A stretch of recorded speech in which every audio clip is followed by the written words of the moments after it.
Hello, everyone. Got a small group here today. It's a group of two. 𝗕𝗏 and I brought this instrument. Oh, We got a bunch of we got a bunch of instruments. Like we did actually. So Tim was at the place last week, and we did a little jam session. But we were like lacking instruments, so we were playing with,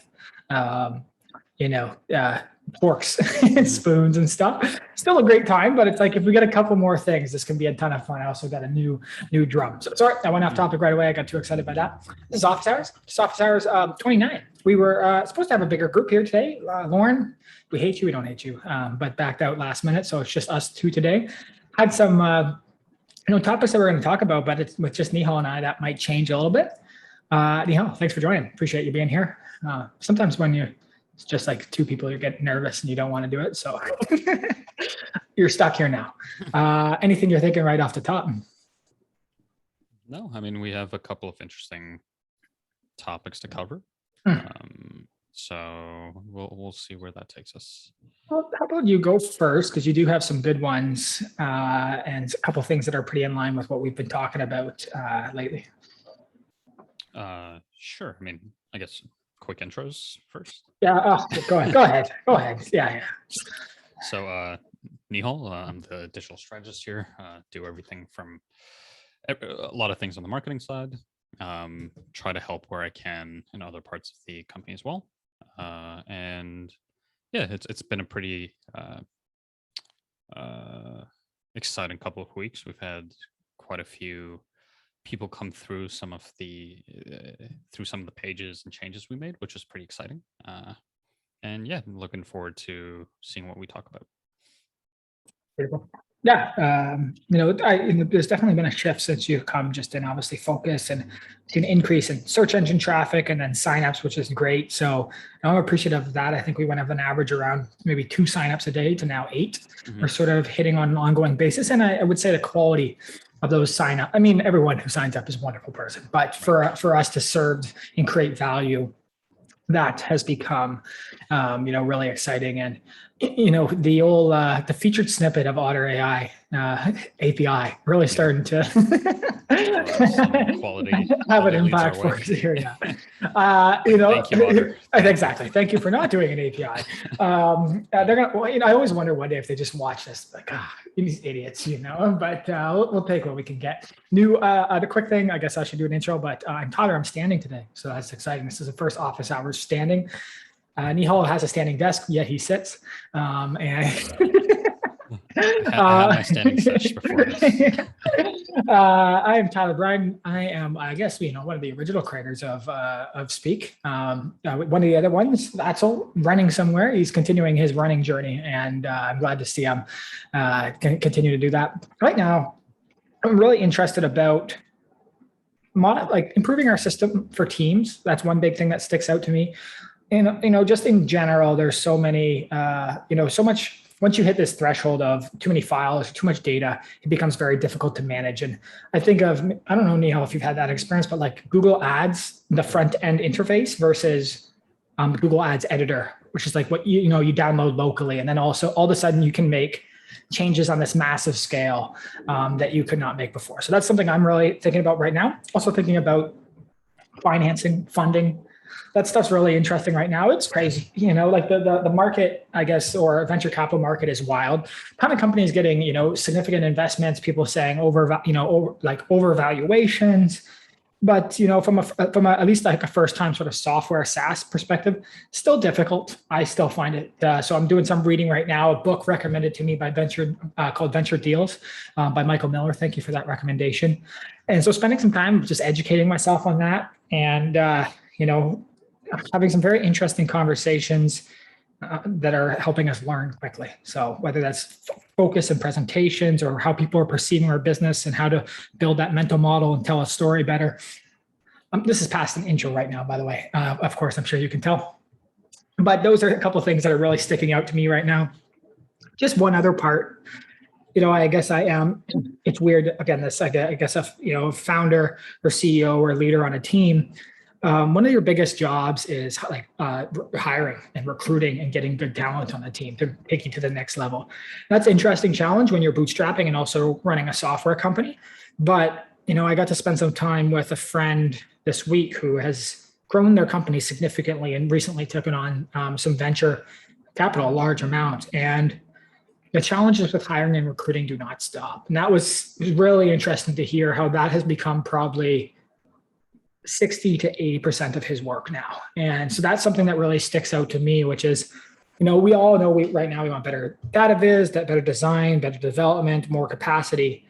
How do you do that with a company of our size and current stage right now? But then how do you do that moving forward? So these are some things that I'm also thinking about. Also, just love language, hip hop, music, got some instruments, and gonna have some fun with those this week. So that's it. I'm done. Sir. So to start, I feel like we can just feed off what you just said with respect to capacity and kind of goals for the platform and how to build better in a way, where I think sometimes we'll find ourselves running into roadblocks, either because, we don't have the skill set needed, or we just don't have the like person power needed to get stuff done. But I think now maybe it's a bit of both, right? Where let's say we want to build more output capabilities within the platform. Ideally, we're able to work with someone or hire someone that is well versed in that, and where they can come in and just start building that for us, right? But then once again, being bootstrapped or like a young company, it's like, how do you balance out getting maybe like a seasoned professional who can just jump right in and do that, versus maybe hiring slightly younger talent that might have a bit more of a learning curve, but could potentially just end up being a much better proposition for the long term, right? And I feel like that's, like you said, it's going to be something that we run into quite often moving forward as well. And I'm not sure what we can do, honestly. Like sometimes I think about, there's so much work that needs to be done just on the engine itself and the back end and the architecture, which like 𝗏𝗲𝗁 and Tim like work really hard on, trying to perfect, as much as you can, perfect the system to work as seamlessly as possible. That it leaves them like if they want to eat, sleep, and like have somewhat of a healthy life, like there's not enough time in a day for them to, dedicate an extra, 4 hours a day to start building out some of these outputs that we want to build. And I'm not sure what maybe your thoughts are on how do we manage that moving forward. Obviously, I think if we're able to if we're able to get an influx of capital, that process becomes a bit easier in some respects. But like if we are to be a little pessimistic, it's what is the, let's say we don't successfully raise by the end of the quarter, what do we start looking at, right? Like do we kind of just, I don't know, stagnate? Do we kind of just keep the output and pace of change at where we are, or do we kind of take that leap of faith and invest in growth oriented or more talent to help us build upon what we already have? And I'm not sure what you're thinking is along those lines. I mean, the one part that sticks out to me is this idea, just like being, I would say, like trying to become proactive instead of reactive. Like, I feel like there's a lot of that that goes on, like, oh, new company signs up, or a new person signs up. Oh, this isn't quite the way I want, or this isn't working. And, ideally you weed out those things beforehand so that you have like a beautiful experience.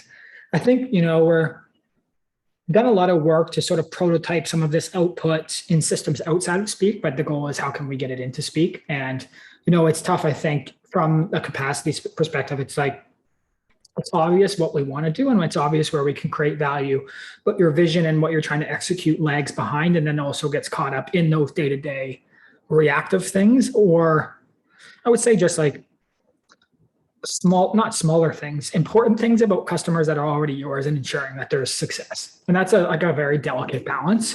And then I think, some of the stuff obviously been working around this sort of like infographics, like visualization, prototyping stuff. And it's like, is that, I guess the idea of like, is it a vitamin or is it a painkiller? And those are other things that we need to think of. Like there's some, we've seen some amazing testimonials come through recently about like solving legitimate pains, day-to-day pains for some of the people who are using our system. And that's like this really sort of heartwarming thing of like, this is why we do it. We're not only competing, we're building better systems than companies who have raised $50 million plus with a very small team and changing, the entire company, how it can operate more efficiently. Like those are amazing things. But then you're always sort of pushing to innovate of like what's next. And that can be a really delicate balance. Like for us, the only way to, I think, truly get ahead is,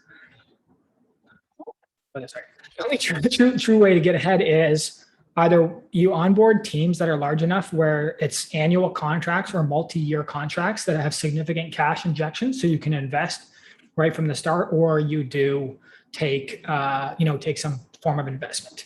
And again, different forms of investment, but from my perspective, the hope is that there is as least dilutive as possible, not personally liable, a large enough money because it's painful to do, and it stops you from focusing on sort of the business and the work that you actually want to do.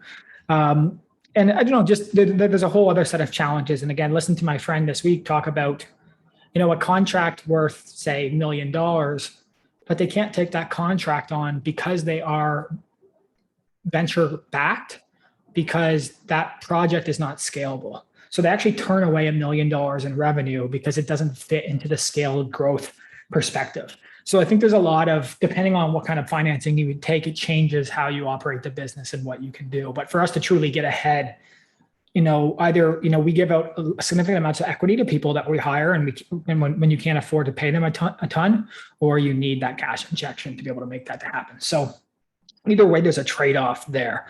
All I know is I feel like we're getting closer, but still, not perfectly there. And like one thing that you notice, like I really do like these visualizations, but if the analysis itself isn't strong enough, like say it's miscategorizing things, like we saw this the PTSD and ADHD and these things being classified as a brand or an organization.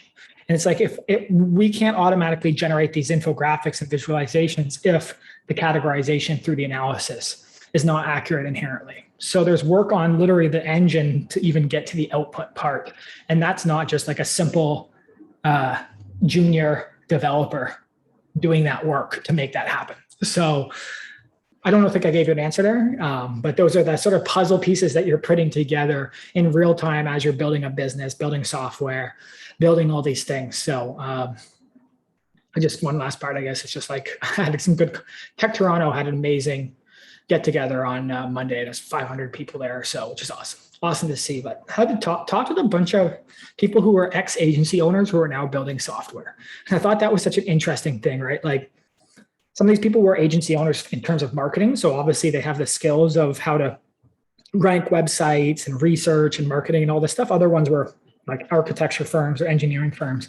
But almost everyone thinks that this shift from a service-based company to a software is the way to go. That there's so many challenges that get presented along that journey that I don't think many people anticipate. So definitely there is, I think, this sort of grass is greener idea, because I also miss the agency structure where you just inject cash into the business by doing a service deal. But then you do sort of never quite build up that ongoing, you can build up ongoing repeatable processes in an agency structure, but it's still not the same as what you're doing with software. So I've gotten a true rush in the last couple of weeks as we've seen some of the feedback on how amazing the software is. And that's outside of the scope of us. The system is being used when, 𝗲𝗁, you and I are sleeping and still creating value. That's the dream that has been tried to be, manifested here. And it's coming together. I think everyone wants to move quicker, but you also have to be careful about delaying gratification and what compromises you make or what you give up if you try to run too fast into something. Yeah, for sure. I think the point about people trying to enter the space and, you know, hitting roadblocks that they didn't think they'd hit. It's interesting because definitely the service-based, you know, consulting agency work, it's nice because it's basically, I do X for you, you know, I'm exchanging 30 hours of my time and you're paying me X amount of dollars, versus with a lot of software ventures, that's I'm investing X amount of my time to build this up so that in, I don't know, in a year, you won't need me, but you'll still be paying me, right, to use this thing I've built. In a way, it becomes an extension of yourself and like what you're trying to achieve or help people achieve, right? Yeah. Which is pretty cool. Yeah. You know, to backtrack a little bit, I guess, just to get a bit of clarity there, is also, you know, like if you were to look at company structure or on the tech side, and I'm not sure how this works, but, you know, like as things stand, you know, you're CEO/COO, Vassal CTO, right? But let's say we bring in another experienced tech person, right? And, you know, does that open up the avenue for, you know, like let's say someone comes in and is in charge of building while, you know, at the CTO and like CEO level, because from my understanding, at a certain point, the CTO doesn't build, right? It's more of a management, road mapping, mindset, right? And it would be interesting to see, you know, if we were to kind of bring that differentiation, even if it's, you know, just like senior dev or something, you know, like what that'll do for our output and maybe even just like, you know, the headaches that like the dev team does face some days.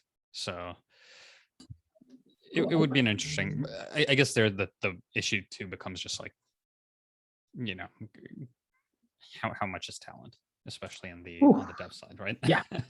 That's crazy. Yeah, so that's always a tough one as well. You know, and you know, it's just around that. It's like, you know, from my perspective, I mean, I admitted that, like, I'm like, you know, is the brand, you know, the name, the brand, the website, the design, you know, also, is it crispy enough? You know, like, because what are smart engineers doing today? They're trying to get on board of a rocket ship, you know, and because they have so many options. And if you're, you know, again, working for Amazon and you're going to get, you know, 100K of Amazon stock divested to you every 6 months, it's a very hard thing to compete with.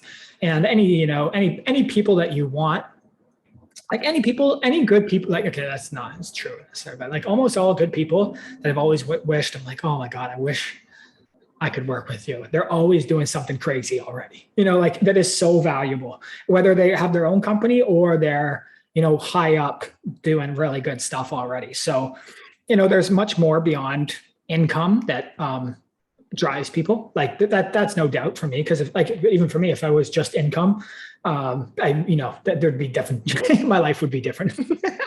But, you know, I think it is, and I think that's where it also becomes of really illustrating the mission and the problem you're trying to solve. One of the things I saw yesterday was Chris Sacca, you know him from Shark Tank. He's like the really awesome sort of entrepreneur. He's done, I forget what his real, Uber, early investor in Uber. So he just raised an $800 million fund for climate change companies. You know what I mean? And out of anything, when I think of, you know, what problem do I care about most in the world, it's something like that. And like when you wrap yourself around a problem that is so important to the world, there's a lot more motivation that can be created outside of financial returns. It's like literally one of the messages on that was like, if we don't solve this problem, there's literally no point in solving anything else, which is, you know, relatively a true statement. So from our perspective, you know, I'm really trying to figure out that. And, you know, it's something, I don't know what it is, but for me, something about this visualization of language and sort of the structuring of it I just can't get it out of my head. It's just like, it hasn't seemed like it's been solved really yet. And if it was solved, I would just be like happy, but it's not.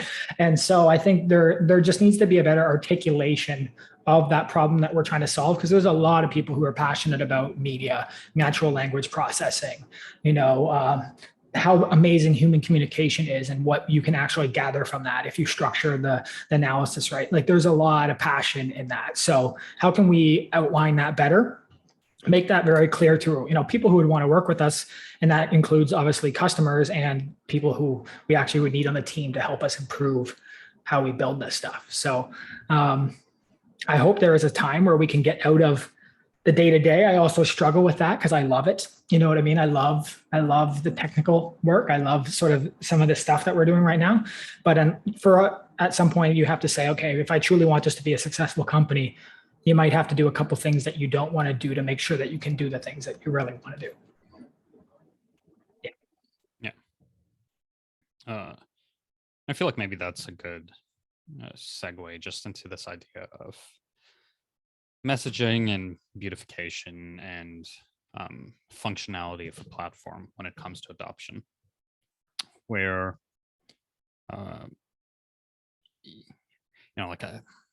not trying to name drop, but there are some companies out there, for instance, that are basically just reskinned open source like databases, right? And they've just reskinned it, nice branding, and they're doing very well. Partially just due to the fact that they're heavy focus. Like obviously they're just like they've barely put any effort into the I guess the dev side of things, but they've heavily invested in their product and customer experience and forward-facing items, right? And it begs the question sometimes about in a world now where a lot of the apps do, let's say there's a lot of apps doing the same thing. What is it that I think you might have posted something a while ago, but it's like, what is it that differentiates your platform beyond just software capabilities? What is it that differentiates your company as a whole from these other players in the space, right? So is it your customer service? Is it your openness to user feedback? Is it how quickly you iterate? Like what exactly is that value proposition that you're saying, yeah, like there are other people that do this as well, but here's why you should still use us. And in a way, it's almost feeding back into this whole idea of like service and even like brick and mortar stores, right? Where there's a reason someone might pay that extra $2 to go drink at their local coffee shop instead of going to Tim's and getting it for $2 less. Yep. And I think us being able to build that out is crucial for us, but both as a business and also just as people trying to connect with other people. Yeah, well, we're doing this wonderful 𝗬𝗏 research study. And I know you didn't get to attend the first session, but like one of the things that was just in the interviews, and like basically everyone they said, which was pretty mind blowing for them to hear, was just like how much everyone on the team, everyone who they just love everyone on our team. And the way that like, even, sometimes I know you've had challenges with like how the way sometimes we message and sometimes it's maybe almost even too personal. And it's like, but the feedback overall was like, just love these guys, you know what I mean? Who are doing, they like obviously care about it. And, for me, like it's weird because I sit there, I sit and sometimes I just wait for an email to come in of like, hey, I've got this problem. Can you help me solve it? That's so exciting. And like, even if I can't solve it, it's like, okay, well, this will at least help you and send you in the right direction. And so I really do feel like we have a team who cares and wants to solve problems for people. And I know how difficult it was for the first year when almost no one would ask us to help solve the problem. Like I had gone from this agency structure where I was just overloaded with requests at all times. It was just like, I can't do all this. Like, and then it was all of a sudden just sometimes like crickets. You're just like, I wish someone would ask me to do anything. And, I'm grateful to see that change. And obviously, again, you can't help everyone, but I think that level of like like any person that we want to have in a company, I hope has that sort of above and beyond, maybe the cheesy, but like customer obsessed. No, also just like we're real people here who cared enough to do this problem. And this wasn't built out of like, this wasn't me just, oh, I got, I've got connections to a bunch of people with money. Let's grab, 500K and then just see what happens. It was like, no, invest my own money, make a lot of compromises and sacrifices on the way because I was building something I truly cared about and I thought could solve a lot of problems, and just was a space that had a lot of people we struggled to figure out. So I think if you sort of said earlier about this software, what you're doing being like an extension of yourself. And I think that's how I look at it. And everyone on the team is caring. So how can we extend that? And then how can you scale that when you start to get overloaded and with capacity and everything too? But, we've seen the change, or we've seen the response when you just, even if a problem emerges, because there's always gonna be problems that emerge, just quick response, fix it, let them know it's good, and how much that can change. So no one wants to have a problem and just throw that you're having a problem into the void and never hear anything back, or take days to even get a response and then not even help solve the problem. And then overall, I think, unfortunately, I still have my own, like one thing that I don't think as a company, maybe owner or founder, and it's something we've come across for customers or just pitching and articulating what we're doing.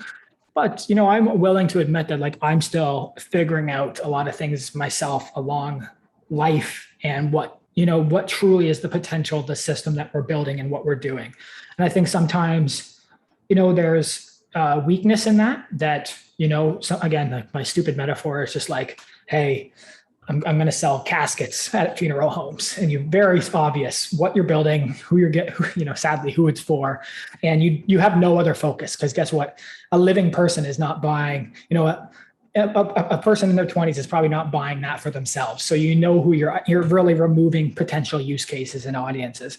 Whereas for myself, the platform that we built, we do see so much potential, and, every sort of feedback we get or signal, without trying to dilute the platform too more, there is the possibility in some ways that the system can have at least some support of it. So I don't think of anything else to add there, but just one last part to me, which is like functional. Like there's the design and the branded part, and I want to figure that out. I hope we can make an investment both from a UI perspective, but also just the branding and messaging and everything, but also just if we can get the app to create true value, or software to create true value. We've seen a lot of pretty crappy products be adopted and used and loved, even in an early state, because it did something different or it produced value. So.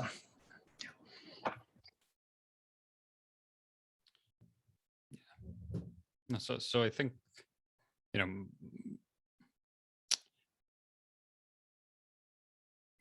maybe we can move on from there.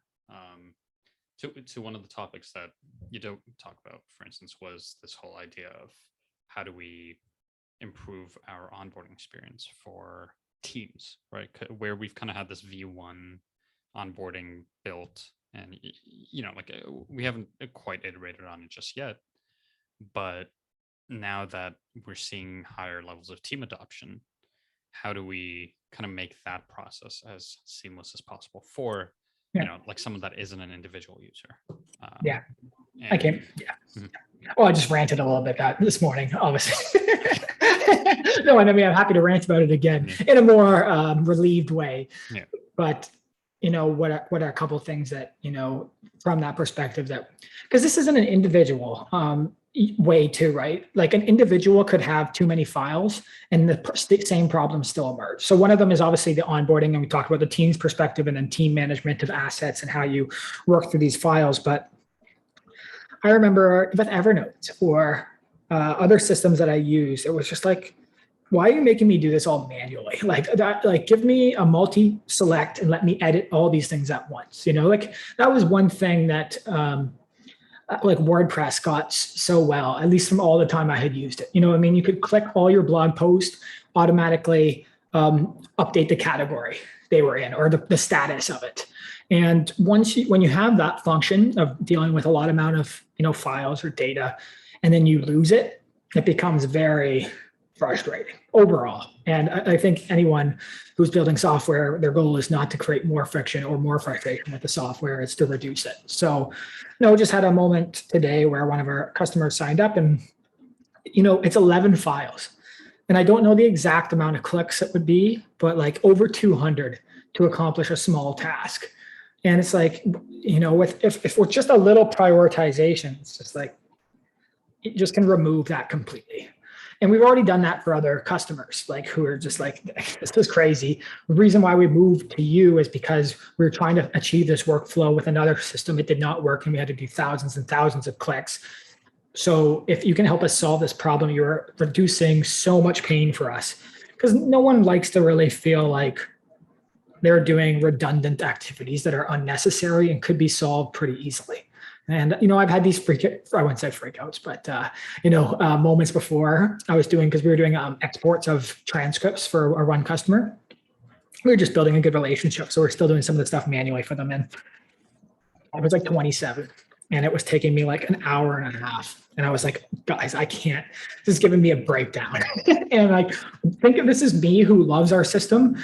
Think of how someone else would feel using this. And so I think that's just one thing that we want, like any friction point, how can you remove that? And that's truly like the goal of software, effortless experiences. The systems that we've seen prevail over time have done so much work to engineer reduction of clicks, or ease of use, or multimedia file management. And until we do, we're not gonna, like we talked about it earlier, how are you gonna get enough revenue where you can make investments in engineers or make investments in brand? Unfortunately, you're not gonna get there with an individual user. You need to have teams, and you need to have many teams. And those problems, if you have them in the application, you haven't built them, are gonna be exposed very quickly. And you just don't know when someone who is like very valuable, again, everyone is very valuable, but someone signs up for your app and then wants to use it, and it's like, holy shit, this could be a big opportunity. And then you wreck that opportunity because you weren't ready, or again, it's that reactive versus proactive. People will take a couple bugs or errors or problems, but if it happens repeatedly, or like, again, you're not responsive to them, you're not going to do it. I've had those things. And it's too easy for us as people because we do have so much choice. If an app just fails, like I can go on Google and find 19 other options. Why would I stick with you guys? You guys have not figured this out. So it's tough when you think of that as a person who loves what you've built and want people to use it. But then as a user, you're the exact same way. It's like, you're wasting my time right now. My time is valuable. I'm out. So when you have that mindset, it's pretty clear what the priorities need to be in a system, especially as we continue to grow and want more teams using it. I agree completely. I think there are, and once again, right, I think some of this just stems from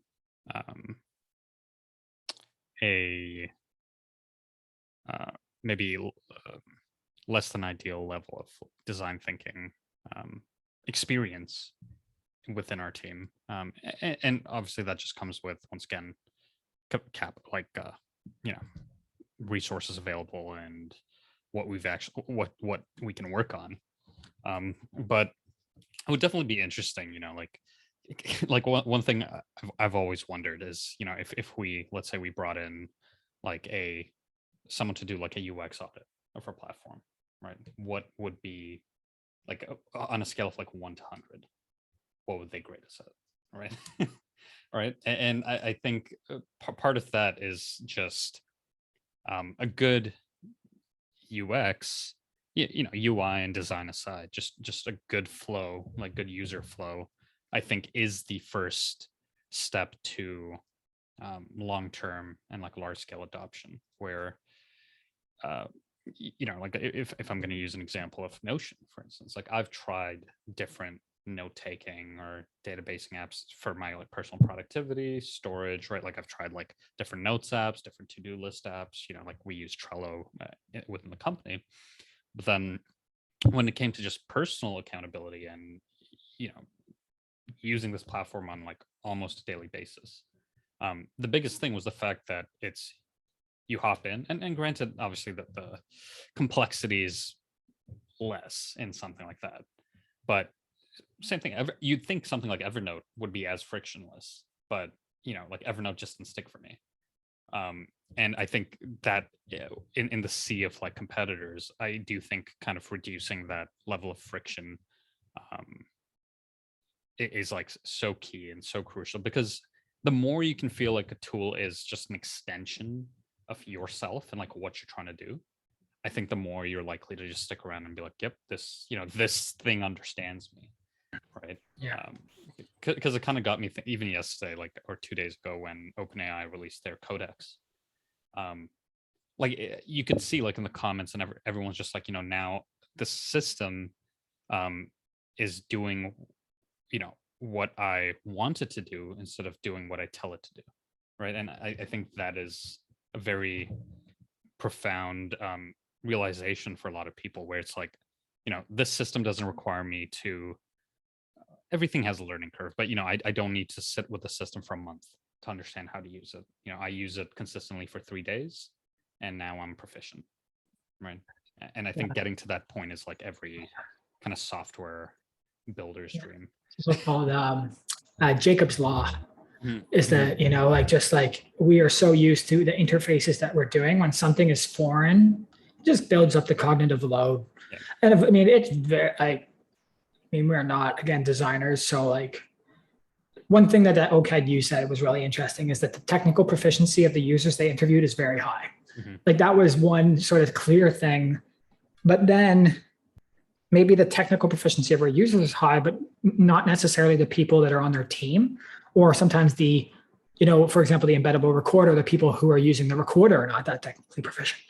So what you have to think of the entire workflow, or like how anyone would interact with the system outside of maybe just the core technical users who are the original adopters, and then maybe promoters of it. And it's like the keep it simple, stupid idea. Yeah, exactly. And Evernote, anyone who used Evernote, like it's a tumultuous relationship with it, because like at one point it felt like it was a life-saving tool. You know what I mean? Like I just used it for everything. And I think we've seen this, not again to maybe call out Otter, but like one of the things I've heard over and over again is just maybe a little bit of, and maybe this isn't even a good thing for business success, but it's just sort of a lack of creative thinking. You know what I mean? Like Evernote had so much potential with how people were using the system to innovate and create more and more value. And for some reason, just stopped. And, I'll get an update from them and they're like, Evernote's completely changed. I might get so excited. I'm like, oh my God, this is it. They finally fit. And it's like, the to-do list is now updated. It's like, what are you doing? I know that there's these core functionalities, but like, why?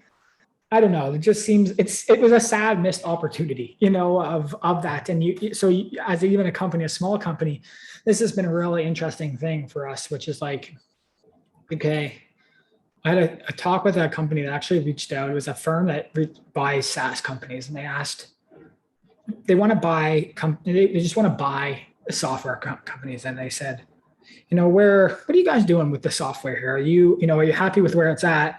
Are you continuing to build it? And they sort of want to buy it, like sort of, this is a stable application that, it doesn't require that much more innovation, and it's solving a problem, and it doesn't really matter. And then, on our perspective, because we're dealing with some of this like NLP, libraries are changing, people are continuing to try to push the bounds of how they interact with media data.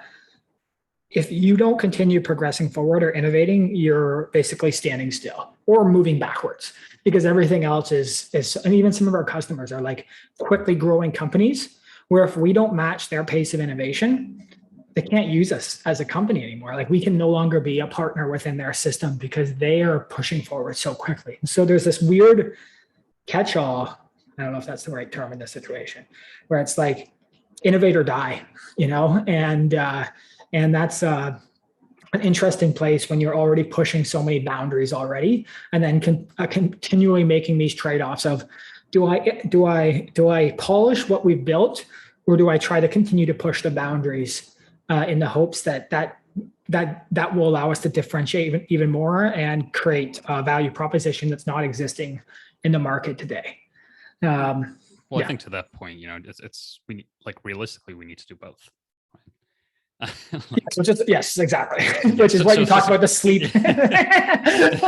Yeah. It's just a capacity thing, right? Where it's like you want a stable application, but that you almost need a person or realistically a dedicated team of people that does that.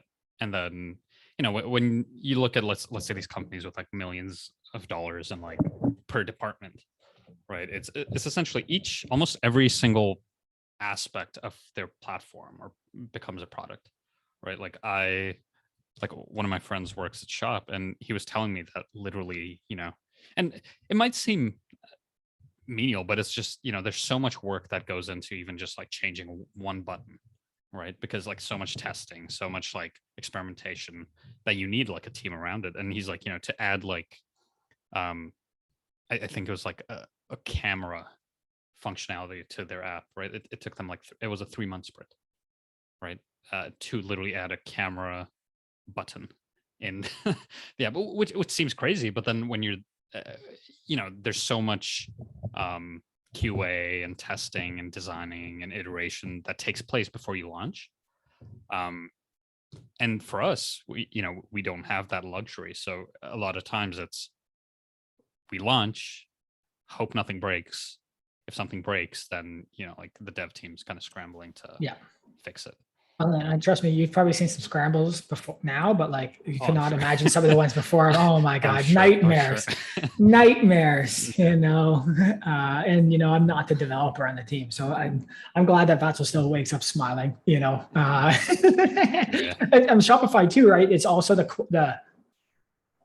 the reputation that they need to maintain, which is one of the smoothest experiences that you can have for a very complex operation of running an entire e-commerce business. So when you screw up what seemingly is a small feature, start to lose trust in the rest of the system, right? So I like, ours is like, man, these guys just keep pushing. Some things are a little buggy sometimes, but man, these guys work hard, and they're doing some really good stuff. And I like the word scrappy. We use that in a slide deck right now, and there's definitely that scrappiness to it, but not always where you want to be. The idea of taking 3 months to push one small change hurts me, but I know that that's what you want to get to, because you're making the right decisions by the time you could. It doesn't always work, because Twitter released tweets, or what is it? Tweets. Like there's a lot of mistakes and missteps. It's just you can also afford to make those missteps. You spend a whole year building something that fails, you're done. It's like bye, guys, bye. Yeah. One other quick thing I thought was in one of the. I know we're coming up for time here, but it was like the free tools as a growth strategy, and there's 2 tools that have popped up in my life recently that are free tools that are so small, but it's just so hilarious. And one of them is Circle Cropper, which is, you know what I mean? Yeah. And it's like, they have a whole list of, all their little tools to just like, deal with it. Yeah. Exactly. But I'm like, I could go on Photoshop, but I don't want to. I can just go here. Yeah. And it's so funny how much traffic like you probably get from that, how much use. And then the other one is, I've always used this app that's just like PDF to PNG. I think that's really what it's called, PG. But the thing is that when you have, so I'm doing those data studio exports into sort of like that Instagram carousel visualization infographic. But when you use the one tool that I had always used for the PDF to PNG exports, it would turn it into one single image. And then with the one that I just recently found, it will take that data studio report, and then each page will be turned into a separate image so that then you can use it. And it's just like, man, what a problem. Like that would be so frustrating. Like I was going to try to take a crack at that in Adobe Acrobat, and I'm like, it's not going to happen. Yeah. And I guess like, one of your, I guess, topics here was just this like free tools as growth strategy. And I have both like I guess the counterpoint, not the counterpoints, but just like the balance of that, which is, man, I'm so thankful for those tools.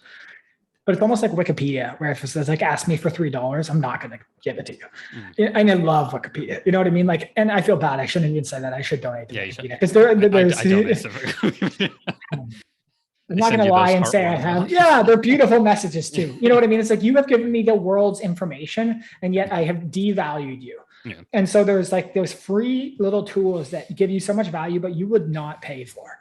And yeah, go ahead. Well, I think a counterpoint to that counterpoint is just the fact that, you know, when you detach, like obviously you're running a business, but it's like if you are able to detach these free offerings from this end goal of directly generating revenue, right? Where that is not necessarily the goal of a lot of these tools.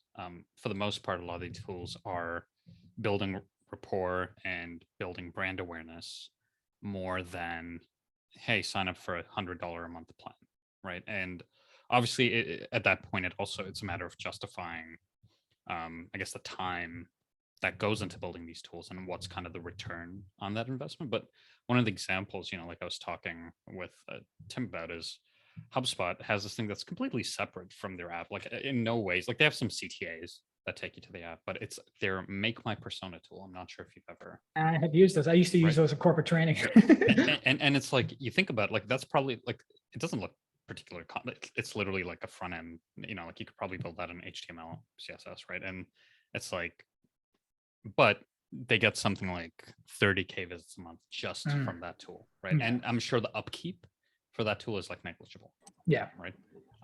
So to me, that's more how I view it, like more as an acquisition and brand awareness tool versus a direct revenue generating tool. Because there are definitely, you know, like going back to like earlier topics where we talked about these, you know, companies that do have some of these free tools that might just be reskins of things. But to me, it's like, is that so wrong?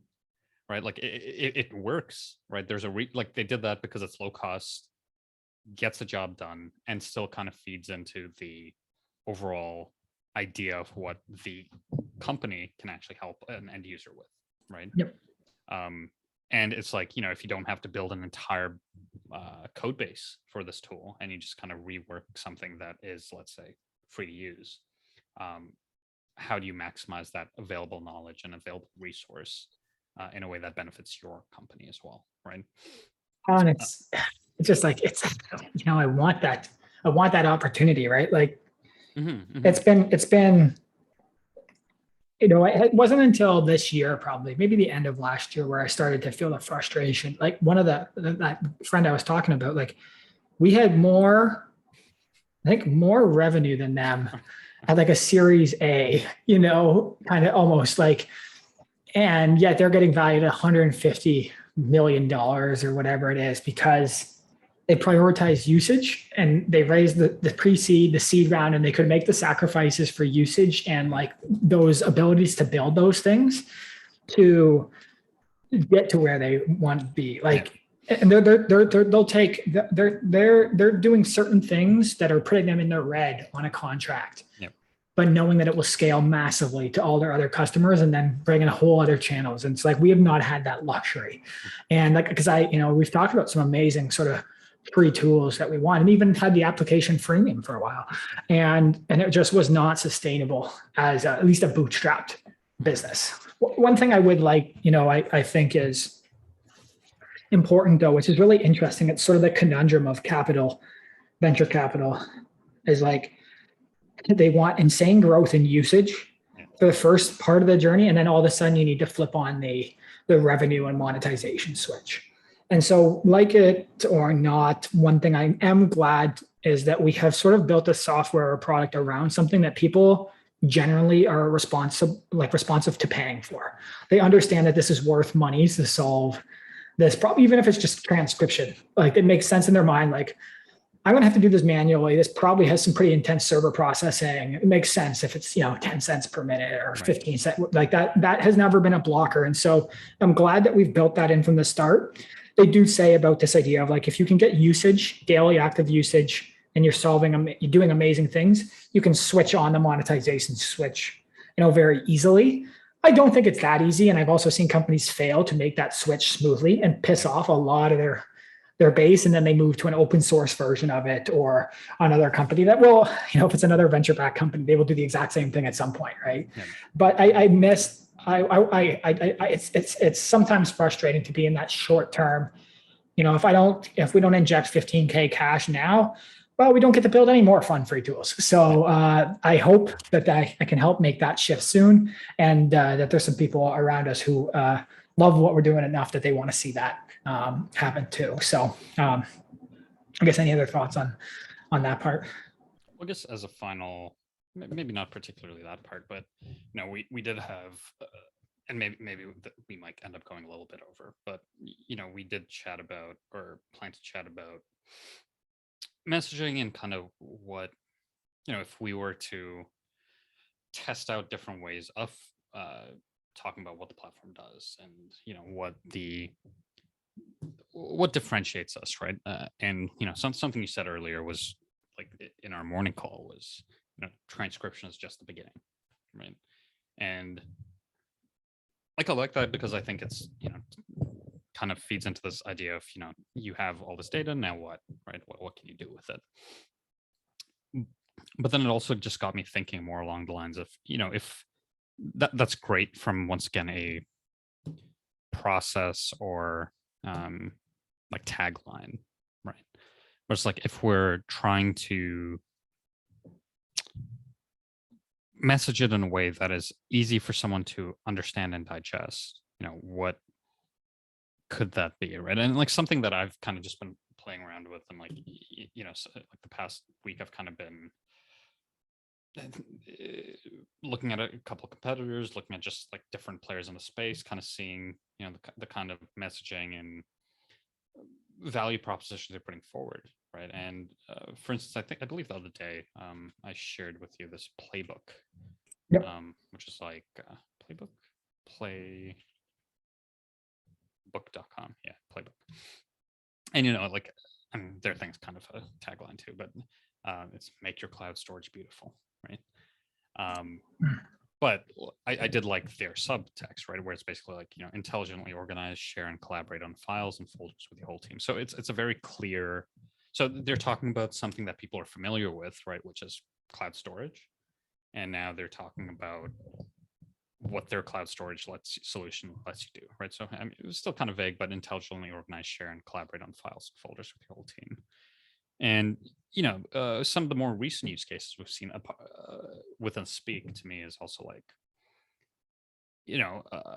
I've been playing around with this concept of like maybe personal isn't the right word, but like a search engine, right? Like a in-house or personal, like the word I've been using in my kind of test copies, like personal search engine for your media, right? Where how do we shift to this idea of something people are aware of, like functionally, right? Like people know what a search engine is. And it's like explaining how exactly we are a search engine for your media, right? And that's something I've been playing around with, and I'm not sure what you think about, that kind of ideology with, because within our platform, right, we basically have all the makings of a search engine, right? We have the ability to search, we have databasing, right? We have organization and like folder structures like in the works, but we do have ways of organizing your files. And at the end of the day, what our system enables you to do is look through your audio, video, and text, search through your audio, video, and text, and find anything you want, right? Yeah. And I've tried to kind of think of it through that lens, because it's not specific, because I still think that could qualify as a job to be done, which maybe we didn't, like the actual searchability, right, in itself. Like I know we focused on like the transcription and like the data viz and all that stuff in the past, but I almost feel like there is power alone, and we've seen that in one of our recent use cases, just in the pure searchability of specific information. Yeah. And just figuring out if that could be a something we like rally everything else around, right? Where it's like everything else feeds into this idea of like find whatever you want anywhere that it's living in your media, right? And once again, going to the gold mine and finding gold in your media. I'll share this quickly. This is just a slide. I got the right one. It's just like, these are a couple, reviews that have popped up, and, just from like administrative labor, right? Reduced to a fraction, enormously improved. And then we've got vastly more productive, easy to search, like you just said, saving searching time, increasing time for creative thinking, and then like easy to search data comes to life. And even like sort of had that moment, today where the new customer signed up, and they're really focused on the search part, and maybe some visualization. Like, I think the search part is one, but also I think with the right data visualization, it helps you comprehend the searches that you want to make. Like, I think those two go sort of intimately hand in hand. But like, presented them one search option through the application, and then also one search through an interactive report. And something about the interactive report, I forget the exact words that were used, just sort of triggered a new understanding of the power of the system. And it's funny because the data is the exact same. It's the exact same. Like, we didn't change anything to do it. We just displayed it nice, made it a little more branded. And, maybe people are used to using more that kind of reporting method than the actual app itself. So yeah, because to your point, like, I think 𝗤𝗏𝗃 is just once again, it's a search / insight assistant, right? It like, not assistant, but it's like it aids, to your point of like, when you visualize something, it makes it a lot easier to understand what you're looking for, right? Or new searches too, right? Like, exactly. and you had that experience with keywords everywhere, like the extent, like you type in a query and then you look in the sidebar and it shows you other searches, maybe volume, competitiveness. And like, as an SEO, you're like, oh, wow, this now triggers the next search for me. And so I think that is a really powerful thing. And again, it's like, if you go over, I would say if you go over 2 hours of video, all of a sudden it's a necessity for you. Otherwise, guess what you're going to have to do? You're going to have to watch the whole damn video. And that's not, most people are not up for that right now. So I think we can lean into that. And, when we talk about search is, one of my, literally the favorite things in my life. I spent years as a Google Ads person, SEO person, even though I'm unpolished now. And also, I just, the intent and what you can learn from that. And also just that thing of the problem that you're solving. When someone makes a search and you can help them solve that, like, it's a beautiful thing to be able to do. Yeah. The one thing that was interesting was like, so we did that investor presentation on Monday and sort of talked about the intelligent search thing, but like the guy just like, why? And I'm like, it's like, why? Like, he just drilled us of why. Why search? What are you even searching for? Like, so I think if we can hammer those points home of like, okay, the search is a huge driver, but then why? What are they actually searching for? And then also, how can our system then allow that search to be easier, more productive? And then the part that we saw was like, we did this report for another organization this week. And like, it's a little outside of search, but it was also like, by giving them the custom categories, they could start to put in terms that were most valuable to them and get some feedback back on them. So the flexibility of the system to honor the value of the information that you're looking for compared to a more general, ad there. So there's definitely like something there. And I just remember, like, from a different life with my analytics and Google Analytics and ads and all that stuff, like the beauty of just pulling something out of a report that was like a game-changing piece of information, or it's solving a problem. Like our traffic has dropped X%, or all of a sudden our cost per conversion in Google Ads has skyrocketed. What the heck has happened here? And you're using that searchability and filtering and data analysis ability to find the answer. And not all of us have the ability or the passion to do that, or just the time as a business owner, like I got a million other problems. I don't have the time to figure out what this problem is. There's 10 million rows in this CSV. What the hell am I going to do now? Right. So I think if we can continue to lean into that, I do think, we can outline this more. I know you're going to be working on the homepage and stuff a little bit. I think there is ways to illustrate that more. Let them know that the uploading and the capturing with the transcription and stuff is still a huge core competency of the platform that then unlocks these other abilities. But it's really exciting times. Every time I've had a conversation when someone comes from transcription, we make sure that we spend enough time outlining the value of the system there, but then say, hey, did you think of this? And all of a sudden these lights turn on their head of, holy crap, this is powerful. I had never even thought of this solution. So I think if we can take that ability, we are opening up a lot of doors for people.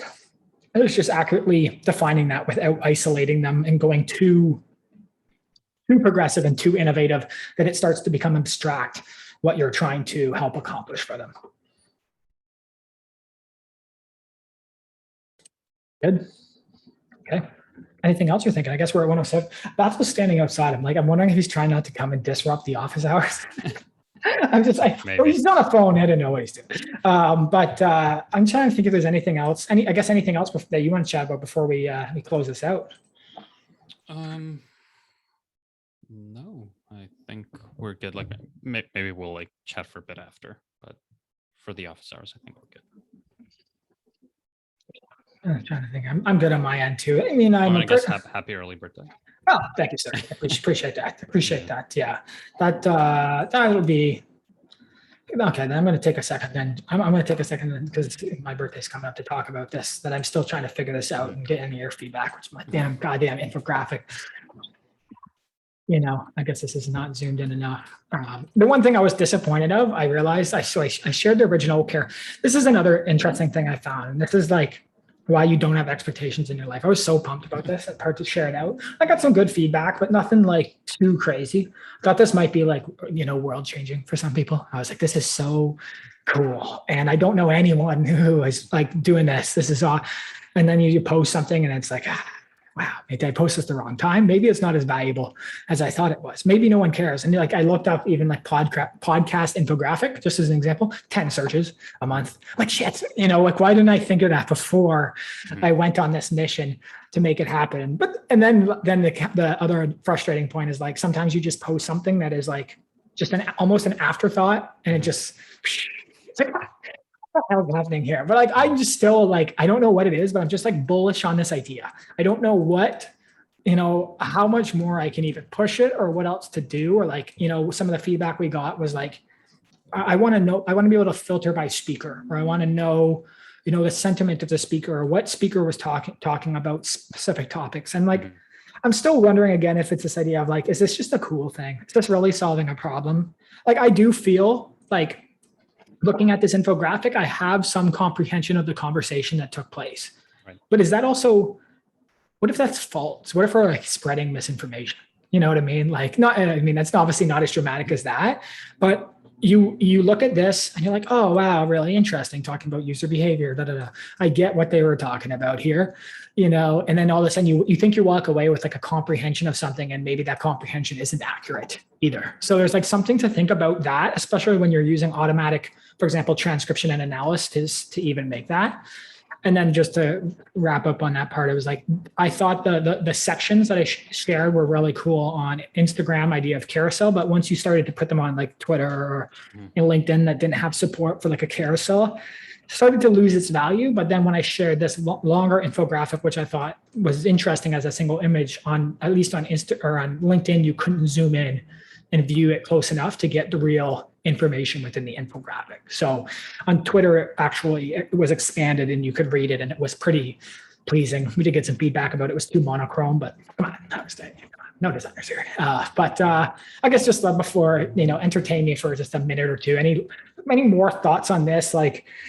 How do we make this more valuable? How does this become not just is the reason it's not that valuable for us is because no one cares about us and not really following us? But would this be cool if you did this for if Lex Fridman, shared this out to his podcast audiences, who was a bunch of data enthusiasts, and we're oh, wow, this is really interesting.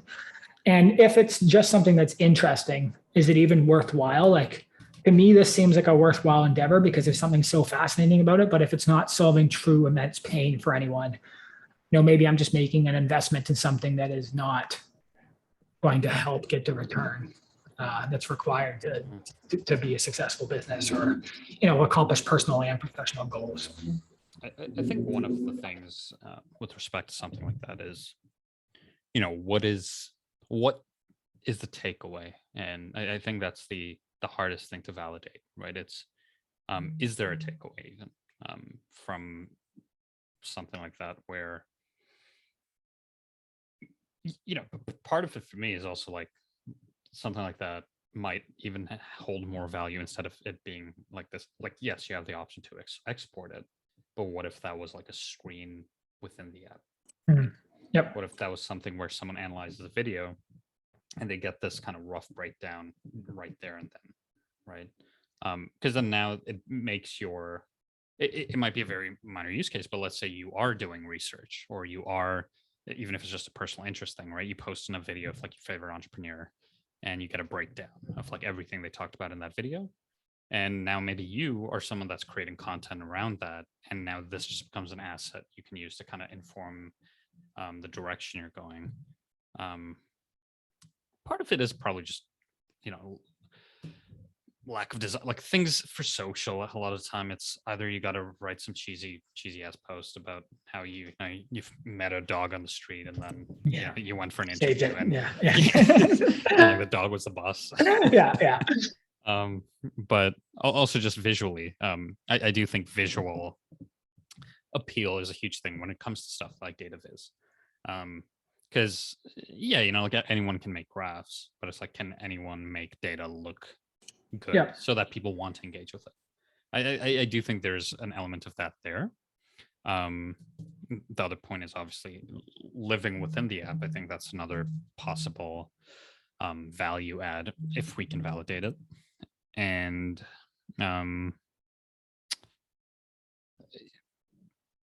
realistically, like part of it sometimes for me becomes, what is once again, what do you do with this, right? So if you look at, let's say, some of these things that are focused on meetings, right? Like you look at like a voice of customer, right? That's like a big one, where it's, you are capturing all these transcripts and you're kind of getting all this graphed data and building out these databases that have an end result, right? It's X customer said these 5 things about your product. Here are the next steps you can take, right? Very simple on the surface, but it is solving kind of like an end. Yeah, a gong will say like, this customer is at risk of not of churning, or of not, this contract is at risk that you're negotiating right now. Here's 3 options that you should say to help get this sale back on track, or tying together a voice of the customer data with how they're interacting within the application of, well, you're getting negative support chats and they've stopped using your app. They've dropped their usage by 50% in the last 2 weeks. Like, tying those sources together is where some of the value add is. And, from us to like, I think for this one, like, this was cool from the office hours perspective, but it's also sort of, I've noticed this already because I've demoed this out to a couple of people. And when I give them their podcast and show them reflected with their brand, and then it hits, right? Because it's a little bit of ego, you know what I mean? A little bit of that, but also there's context of the conversation that truly happened. Mm-hmm. For this, no one watched our office hours 28. Yeah. So when we share it out, cool, this is cool. But if it was a piece of media that everyone watched, the analysis becomes much more interesting. Mm-hmm. Again, this Google Trends, type in speech. Oh, Peyton Manning's trending because he just had his Hall of Fame speech and 50 million people watched that on YouTube. All of a sudden, the infographic becomes much more compelling or interesting. So I think there's something also rallying it around information that is popular or media that's popular, or again, as you're talking about, has a specific context. And like these, the customer that just onboarded today, they uploaded, say, 12 videos, maybe 12 hours, whatever. When they saw the same visualization, because they knew they were part of that experience, the visualization became valuable to them. But if we had just done that same visualization for another media that they had no part of, it wouldn't mean anything. It would just be maybe interesting. Yeah. My only other core part was like, wow, in here we're talking about sensitive information. I'm a security expert. I would love to hear what Speak's talking about sensitive information. So there might be this compelling factor of something that if you were just to see the link to the YouTube video, for example, you would never watch that video. But the fact that you could see someone talking about, people insights or filter memory, like data points, like all of a sudden it compels you to want to listen. So that there might be this sort of re-engagement or engagement creation factor through some visualization like this. Again, these are all theses, until we put them into the front of eyes of enough people and we see the true opportunity there or the true validation from our customers and users, then we don't really know. So, and from my own first experiment of sharing it online, didn't quite give me the validation that I needed to be like, I'm 100% sure it's going to knock it out of the park. So how can we get this to engage people who have engaged audiences and see the feedback to those, I think is an undertaking that's required for us to understand how to do this better. Thank you for indulging me on that. Okay, I guess we'll wrap this up. It's this is the longest one ever, just you and I. So, gonna be older. I'll be older tomorrow. 29 years old. You have all these weird dreams or like things that you're gonna think, or like being 12 years old, you look at someone who's like 29, you're like, oh my god, this person's about to hit the grave, and then you're just. It's just sort of effortlessly, not effortlessly, definitely not effortlessly, but you sort of float through life, and then all of a sudden you're 29. Now, someone who's 50 looks old, but not really. You're like, that's not that far away. That's so. I have nothing really to share in terms of wisdom. I'm learning lots along the way, but I'm just always grateful to be trying to solve these problems with good people, including you. I'm really grateful that we got to connect and that you joined. You've given me so much good, feedback and lessons and insights, and learn from you every day. So really, really grateful to have that, and look forward to more interesting stuff, more work, hopefully reducing the amount of headaches that we all face, and increasing a lot of the fun that we're having too. So thanks again, Nihal, and thanks for anyone who checks us out, watches, listens, reads. We're huge fans of you. Appreciate you being fans of us. And if there's anything we can do to help, please feel encouraged to reach out. We're more than happy. Thank you. Sam.